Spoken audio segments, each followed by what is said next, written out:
श्री ब्रजलाल। धन्यवाद सभापति महोदय। आज एक ऐतिहासिक दिन है महोदय। यशस्वी प्रधानमंत्री नरेंद्र मोदी जी ने लाल किले के प्राचीर से पंच प्रण बताया था देशवासियों को, और उसमें एक पंच प्रण है कि गुलामी की सभी निशानियों को मिटाना, और वो दिन महोदय आज आ गया है। आज अंग्रेजों के बनाए गए कानून, उनकी पार्लियामेंट द्वारा पास कानून आज समाप्त होंगे और उनकी जगह भारतीय न्याय संहिता 2223, भारतीय नागरिक सुरक्षा अधिनियम 2223 और भारतीय साक्ष्य अधिनियम 2023 उसकी स्थान लेगी। महोदय, मैं थोड़ा उसके इतिहास के बारे में जानना चाहूँगा। 1857 का फर्स्ट वॉर ऑफ इंडिपेंडेंस हुआ, उसमें जो शुरुआत हुआ बैरकपुर से और मंगल पांडे जी ने शुरुआत की, और महोदय उनको जो प्रोत्साहन दिया था वो दिया था श्री माता दीन भंगी। महोदय उस समय हमारे वाल्मीकि समाज को हिकारत की दृष्टि से भंगी कहा जाता था, और वहाँ से विद्रोह शुरू हुआ और वो मेरठ तक आ गया। जब धन सिंह गुर्जर ने, जो कोतवाली के इंस्पेक्टर थे, उन्होंने बगावत की शुरुआत की। झांसी में रानी लक्ष्मीबाई, कानपुर में नाना साहब फडणवीस, तात्या टोपे, अवध में बेगम हजरत महल, कुंवर सिंह, उदा देवी, मौलवी हमीदुल्ला, इस तरह से पूरे देश में जो फैला, उनकी नींव जो थी हिल गई। अब उन्होंने सोचा कि किस तरह से भारतीयों को हमेशा गुलाम बनाए रखने के लिए क्या किया जाए। तो महोदय आईपीसी जो उनका था, इंडियन पेनल कोड, वो 1860 में आया, 163 बरस पहले। महोदय उनका था उद्देश्य दंड देना, भारतीय दंड संहिता। और आज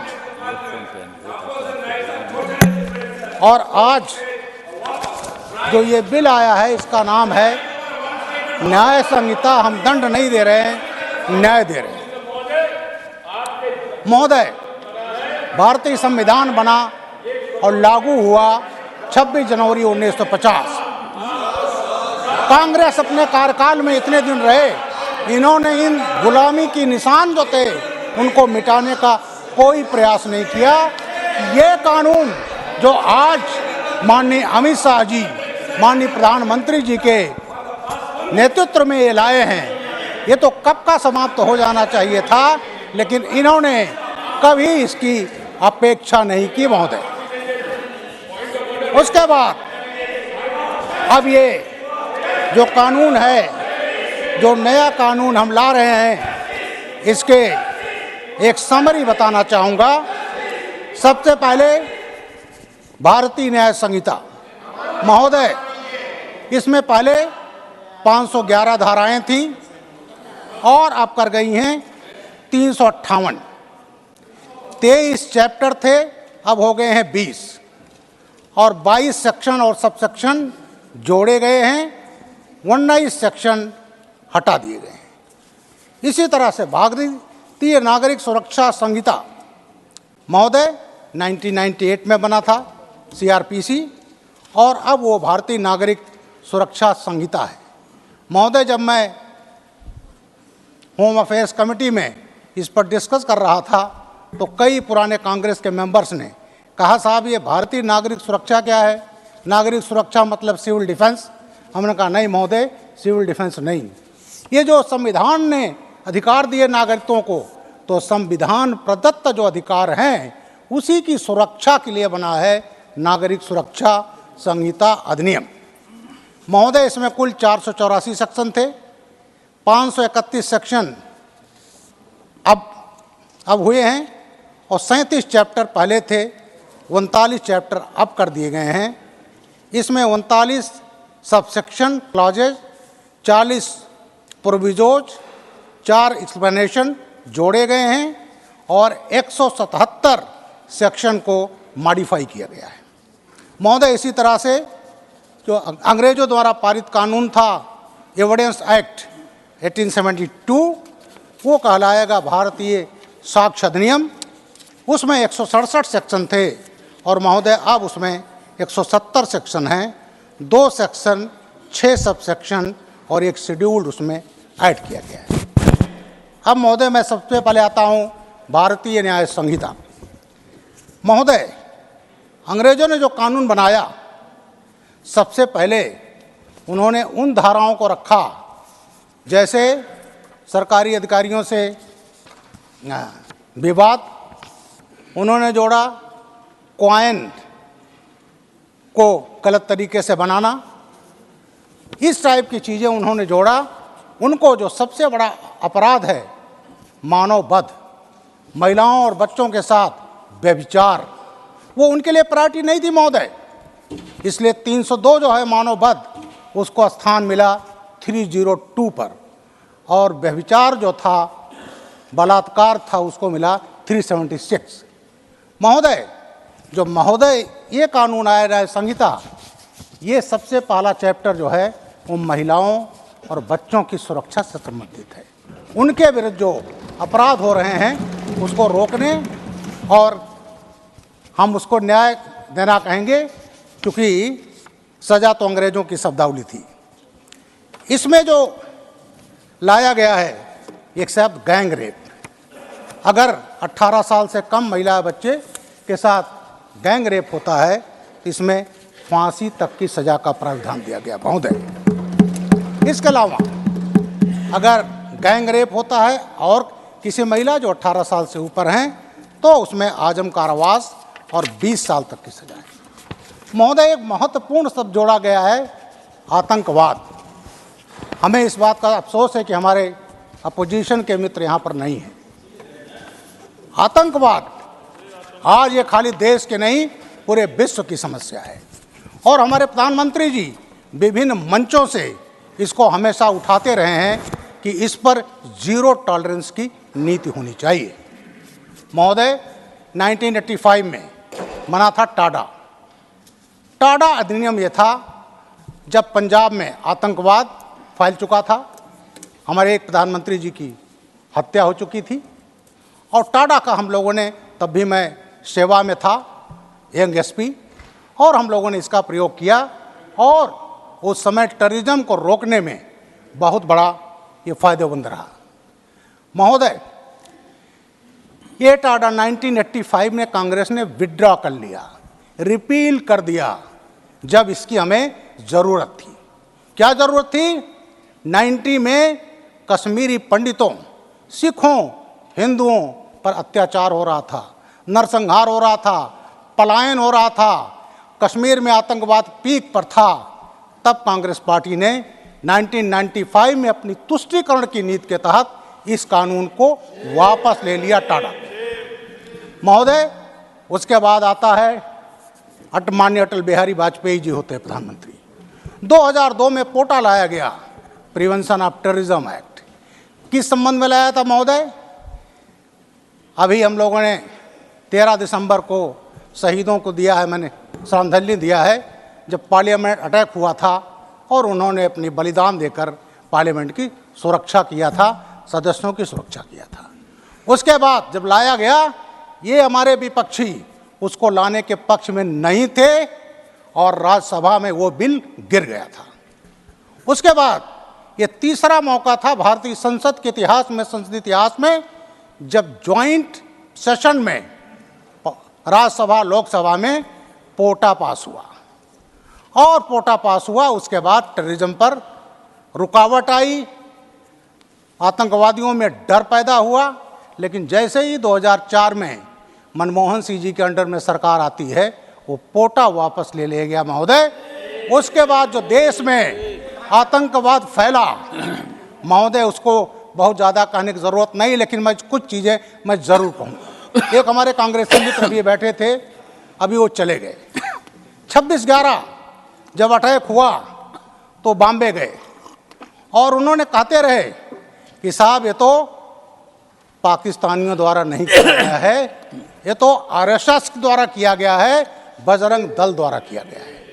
महोदय, उन्होंने एक पुस्तक लिखाई अजीज बर्नी से, नाम था 26/11 आरएसएस की साजिश, और वो खुद गए दिल्ली में और बॉम्बे में उन्होंने उसका विमोचन किया। कई पुराने कांग्रेस नेता उन्होंने भी कहा, सबने कहा नहीं साहब इसमें हाथ नहीं है, जबकि कसाब जैसा आतंकवादी पकड़ा जा चुका था और उसे फांसी की सजा हुई। महोदय, जो देश में ब्लास्ट हुए, जिसमें यहाँ का दिल्ली में सरोजनी नगर, पहाड़गंज, बटला हाउस, यहाँ का high court, Jaipur blast, Ahmedabad blast, 26 जुलाई 2006 को बॉम्बे में train blast, serial train blast, 209 मारे गए थे, और उसके अलावा ओपेरा हाउस ब्लास्ट, बंगलुरु में ब्लास्ट, हैदराबाद में गोकुल चाट, बुद्धा मंदिर ब्लास्ट, मोदी जी के रैली में पटना में ब्लास्ट 2013, यूपी के कचहरी ब्लास्ट, महोदय काशी में 3 ब्लास्ट। ये तमाम जो ब्लास्ट हुए ये उसी समय ये यूपीए सरकार की देन थी, और दुखद ये था कि कानून समाप्त कर दिया गया था, और आतंकवाद रोकने के बजाय ये कांग्रेस पार्टी अपनी तुष्टीकरण के नीति में इसको एक भगवा आतंकवाद का एक शब्द दिया अपनी तुष्टीकरण के लिए, जिससे वो पावर में आ सकें। लेकिन आज पूरा देश देख रहा है कि आज कांग्रेस का पूरे देश से सफाया हो रहा है। महोदय, दूसरा मैं कहना चाहता हूँ ऑर्गेनाइज क्राइम। महोदय, ये ऑर्गेनाइज क्राइम, ये तमाम माफियाज हैं, हर स्टेट में है, उनकी पैरेलल इकोनॉमी है, और उस पैरेलल इकोनॉमी के लिए, उसको क्रश करने के लिए उनको कानून के कटघरे करने में कोई कानून नहीं था। महोदय, कुछ जगह स्पेशल एक्ट थे, जैसे उत्तर प्रदेश में उत्तर प्रदेश गैंगस्टर एक्ट, महाराष्ट्र में मकोका, उसका इस्तेमाल हुआ, और उत्तर प्रदेश में योगी आदित्यनाथ के कार्यकाल में आप देख रहे होंगे जितने माफिया सब जेलों में हैं। इसके अलावा उनकी संपत्तियां हजारों करोड़ में हैं, उसको कन्फिस्केट किया गया है। और आज उसी का कारण है कि जब एक शांति व्यवस्था की स्थिति पैदा होती है आदर्श, और तब निवेश आता है। उत्तर प्रदेश में पिछले बार 36 लाख करोड़ का निवेश आया। आज भारत में निवेश ही निवेश है। महोदय, जब यहाँ आतंकवाद था, ब्लास्ट होते थे, तो विदेशों से एडवाइजरी जारी होती थी, भारत सुरक्षित देश नहीं है, और जब ऐसी स्थिति आती थी तो यहाँ विदेशी निवेश करने नहीं आता था, टूरिज्म नहीं आता था, हमारी टूरिज्म इंडस्ट्री थी बैठ गई थी। महोदय, आज मोदी जी के नेतृत्व में आतंकवाद पर, ऑर्गेनाइज क्राइम पर जीरो टॉलरेंस की नीति है, इसीलिए हमारी अर्थव्यवस्था पूरे दुनिया में ब्राइट स्पॉट है। आज हमारी ग्रोथ जो है 7.6% है। महोदय, उसका सबसे बड़ा कारण है यहाँ आतंकवाद के प्रति जीरो टॉलरेंस और क्राइम के प्रति जीरो टॉलरेंस, उसकी व्यवस्था की गई है। अब महोदय, मैं बताना चाहूँगा अपनी महिलाओं के बारे में। एक अपराध बहुत होता है चेन स्नैचिंग, पर्स स्नैच कर लिया, चेन स्नैच कर लिया, और इसके लिए कोई स्पेसिफिक आईपीसी में धारा नहीं थी। और उसमें क्या होता था, कभी चोरी में लिख दिया, कभी वहाँ गए अच्छा खाली लिख कर दे दो।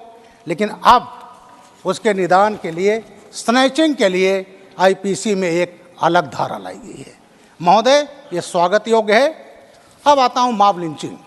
मॉब लिंचिंग के बारे में हमारे विरोधी पार्टियाँ बहुत हल्ला करती हैं, और कहीं अगर वो बीजेपी शासित राज्य में हो गया तब तो उनका कोई जो है वो छत पर से चिल्लाते हैं, अरे यहाँ तक कि आदिवासी को नहीं, बैकवर्ड को वो दलित बना देते हैं। मुझे मालूम है एक केस में हुआ था, मेमुला केस, ऐसा हल्ला किया उन्होंने। तो ऐसी पार्टियां जो मॉब लिंचिंग के बारे में चिल्लाती तो बहुत थी, लेकिन कांग्रेस पार्टी रूल की कभी कोई कानून नहीं लाया। महोदय, मॉब लिंचिंग की जो घटनाएं हुई 1984, जब यहाँ सिखों पर अत्याचार हुए, खासकर दिल्ली में और प्रदेश में हुए, 3000 लोग मारे गए, तो क्या था, मॉब लिंचिंग था। उस पर ये नहीं बोलेंगे महोदय और तो और इनके पार्टी के नेता शामिल थे, उनको कानून के कटघरे में भी महोदय इन्होंने खड़ा नहीं किया। इनके कार्यकाल में दंगे होते महोदय, बड़े बड़े दंगे हुए। मैं तो उत्तर प्रदेश कैडर का IPS अफसर रहा हूँ। वहाँ पर 1980 में मुरादाबाद दंगा, 87 में मेरठ दंगा, आसाम में नेली दंगा, दुनिया भर में दंगे फसाद होते थे, मॉब लिंचिंग, लेकिन इन्होंने कोई उसकी व्यवस्था नहीं की। कश्मीर में तो कहने की ज़रूरत नहीं है। और ये मॉब लिंचिंग पर कभी ये कानून नहीं लाए, क्योंकि ये हमेशा तुष्टीकरण की राजनीति करते हैं। और आज मैं गृह मंत्री जी का धन्यवाद करता हूं कि इन्होंने मॉब लिंचिंग जैसा एक कानून लाया। इसके बाद death cause by negligence and rash driving, महोदय अंग्रेजों के समय में कानून बना, धारा 304A। गाड़ियां उन्हीं के पास थी, बड़े बड़े जमींदारों राजाओं के पास थी। तो ये हुआ कि 2 को मार दो, 4 मर गए एक्सीडेंट में, सज़ा थाने से ही अवेलेबल था, 2 साल की सज़ा थी केवल। अब महोदय इसको काफ़ी कड़ा किया गया है। अब 2 साल से 5 साल तक की इसमें सज़ा दी गई महोदय। एक सबसे महत्वपूर्ण जो लाया गया है कम्युनिटी सर्विस। तमाम जेलों में हमारे जो कैदी हैं, जो ज़्यादातर गरीब घरों के होते हैं, छोटे छोटे अपराधों में बंद हैं, उनके पास जमानत का पैसा नहीं होता। और आज महोदय ये जो लाया गया है कम्युनिटी सर्विस, अब उनको सज़ा के तौर पर कम्युनिटी सर्विस का दंड के रूप में कहिए या न्याय के रूप में, अब वो कम्युनिटी सर्विस करेंगे। आप स्कूलों में मालीगिरी का करा लीजिए, चौकीदारी करा लीजिए, वो राज्य सरकारें डिफाइन करेंगी कम्युनिटी सर्विस। ये लाया गया। लूनाटिक शब्द था, एक बड़ा डेरोगेटरी वर्ड था, उसकी जगह पर मेंटल इलनेस लाया गया महोदय। और सबसे बड़ा महत्वपूर्ण महोदय, ये हमारे विरोधी कभी जब बात आती है भारत की सॉवरेनिटी, इंटीग्रिटी, इस चीज़ पर आती है, सिक्योरिटी पर आती है, जो सीधे टेररिज्म और तमाम चीज़ों से जुड़ी होती है, तो हमेशा ये इनका हाथ पीछे हो जाता है। और महोदय सुप्रीम कोर्ट का आदेश से वो ख़त्म हुआ, जिसको हम राजद्रोह कहते हैं। और ये इसमें व्यक्ति प्रधान होता था। और महोदय अब हम लाए हैं देशद्रोह। देश की इंटीग्रिटी, सॉवरेनिटी, सिक्योरिटी से कोई समझौता नहीं हो सकता महोदय। और इसके लिए मैं अपने गृह मंत्री और प्रधानमंत्री जी को मैं बधाई देना चाहूँगा। इसमें मृत्युदंड तक की व्यवस्था की गई है महोदय। ये कुछ चीज़ें थी सैलिएंट पॉइंट जो मैंने भारतीय न्याय संहिता के बारे में बताया। और अब मैं बताना चाहूँगा जो भारतीय नागरिक सुरक्षा संहिता है, जिसको अंग्रेज़ों ने क्रिमिनल प्रोसीजर कोड का नाम दिया था महोदय।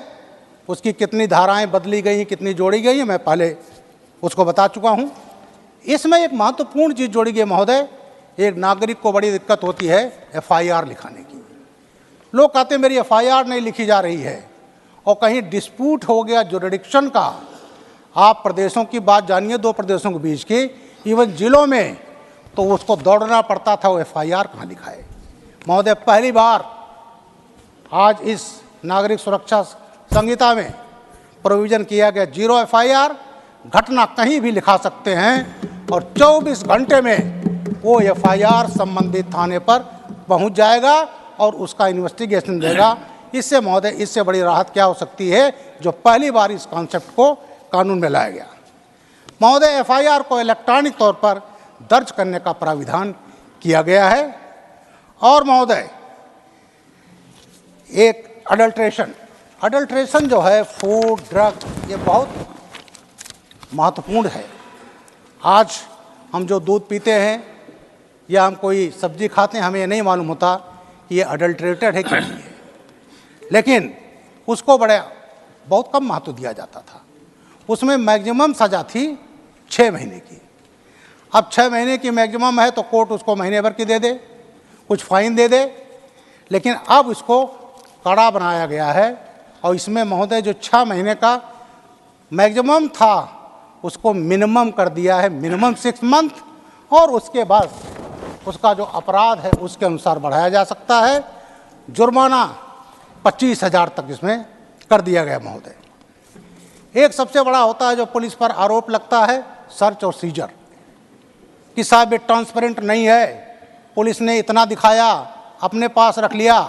अब जितने भी महोदय सर्च और सीजर कुर्की होगा उस सब की वीडियोग्राफी का प्रोविजन किया गया है महोदय। ट्रांसपेरेंट है, कोई आदमी अब ये आरोप नहीं लगा सकता।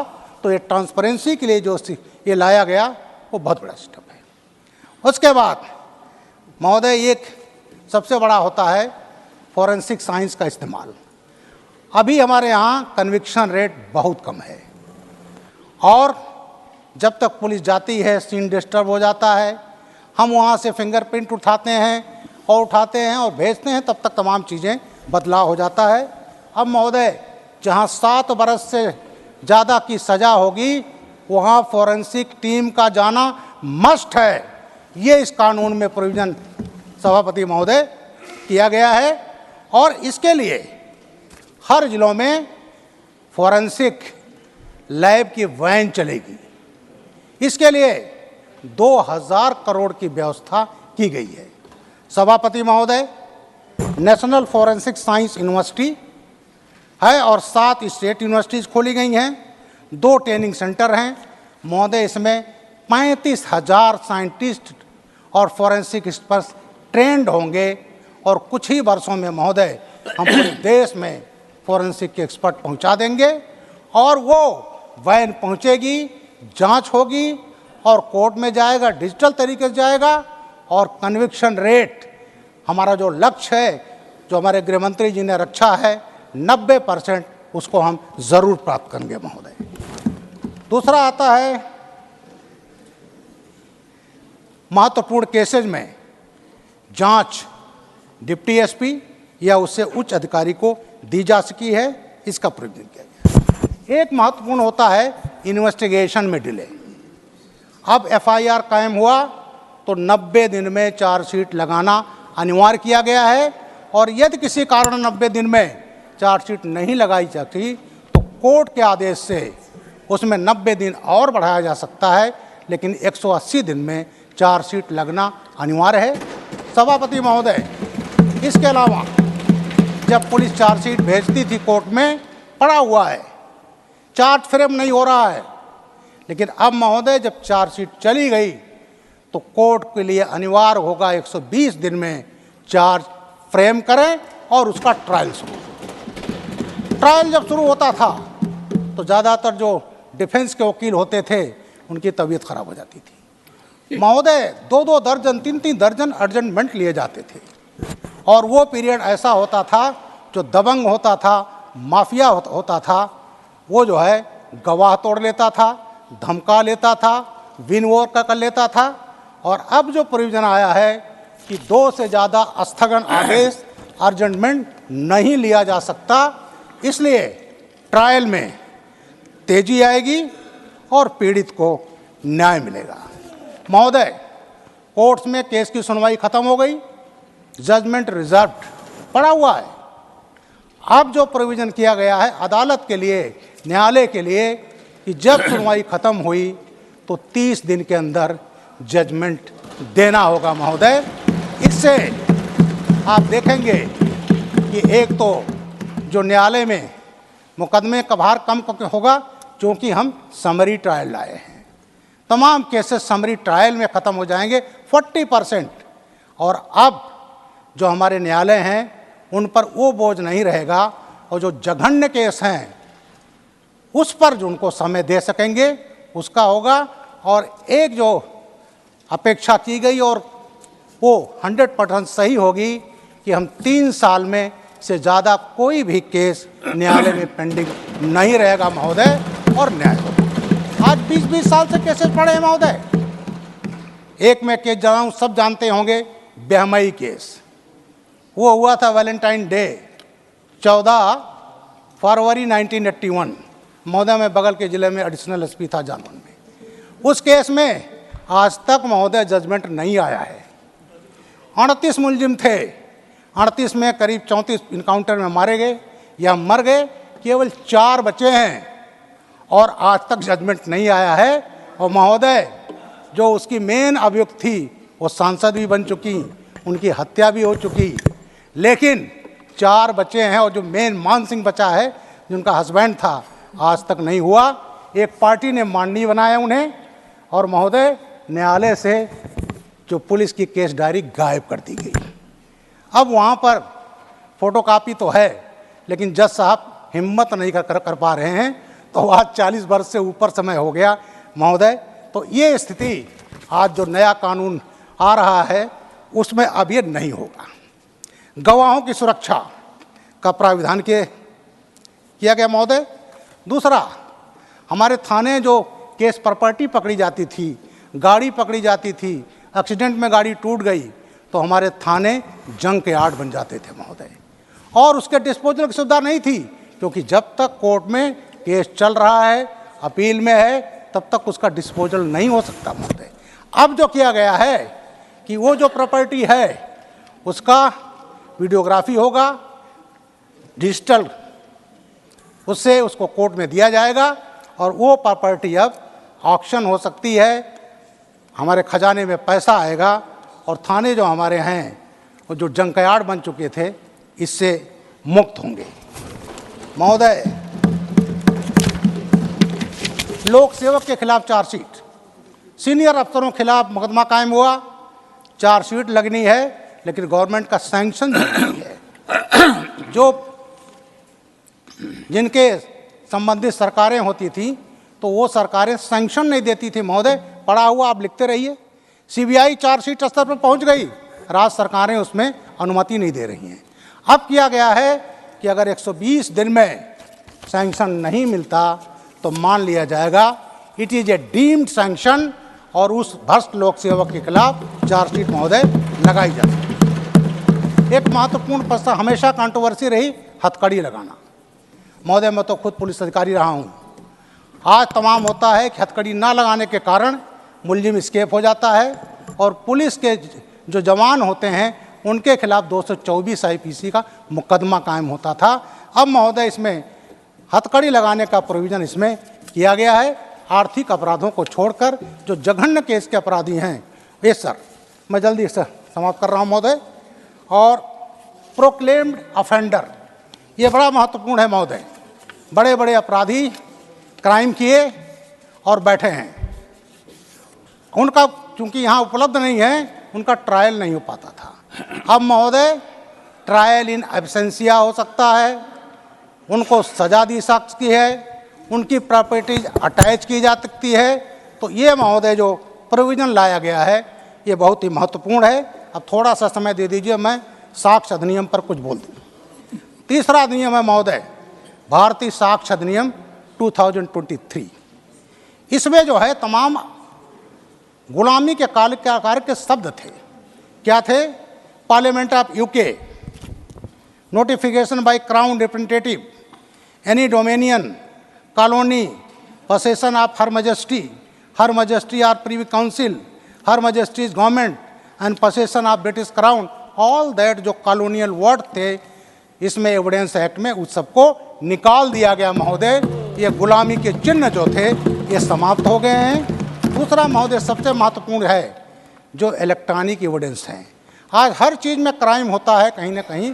टेलीफोन, सबसे पहले हम टेलीफोन की, मोबाइल की ही बात करते हैं कि वो मिल जाए तो उसको हम एनालाइज करके मुलजिम तक जितने लोग उसमें शामिल हैं पहुंच सकते हैं। उनको सबको दस्तावेज की श्रेणी में लाया गया महोदय, और साथ ही साथ कि जो हमको एविडेंस मिलेगा वो सेकेंडरी होगा, तो उसमें कोई घपला ना हो उसके लिए भी व्यवस्था की गई है। और ये किया गया है, उसका एक अधिकारी होगा और वो जो होगा उसको देखेगा, सर्टिफिकेट देगा, तब कोर्ट में उसमें मान्यता होगी। महोदय आपने समय दिया, बहुत बहुत धन्यवाद महोदय। आज ऐतिहासिक दिन है और हम सभी उस इतिहास के हिस्सा बन रहे हैं। और महोदय मैं तो एक गरीब घर में पैदा हुआ था और आज उस गरीब घर के बच्चे को आज न्यायालय में इसमें इस महत्वपूर्ण ऐतिहासिक दिन पर बोलने का मौका दिया महोदय, और इसके लिए ये मेरे लाइफ का सबसे महत्वपूर्ण दिन है। उस दिन भी था मेरे जब मुझे चेयरमैन बनाया गया था होम अफेयर कमेटी का। इसलिए महोदय मैं बहुत बहुत आपको धन्यवाद देता हूँ इस बिल पर मौका दिया, और प्रधानमंत्री जी को और माननीय गृह मंत्री अमित शाह जी को मैं बहुत बहुत बधाई देता हूं, खासकर अमित शाह जी ने, जिन्होंने 4 साल इस बिल को बनवाने में 181 मीटिंग उन्होंने खुद अटेंड किया, मेहनत किया। पूरे देश के जितने विद्वान थे सभी मुख्यमंत्रियों को, सभी एमपीज को, वाइस चांसलर को, सभी यूनिवर्सिटीज़ को, सबको इन्होंने पत्र लिखे और पत्र लिखने के बाद तमाम उसके आए, उसके तो उनके कमेंट्स आए, उनके इनपुट आए और उन सबको मिला करके आपने 4 साल में बिल तैयार किया और 11 अगस्त 2023 को पेश किया और आज ये राज्यसभा से पास होकर महोदय कानून बन जाएगा। बहुत बहुत धन्यवाद। जय हिंद, जय भारत।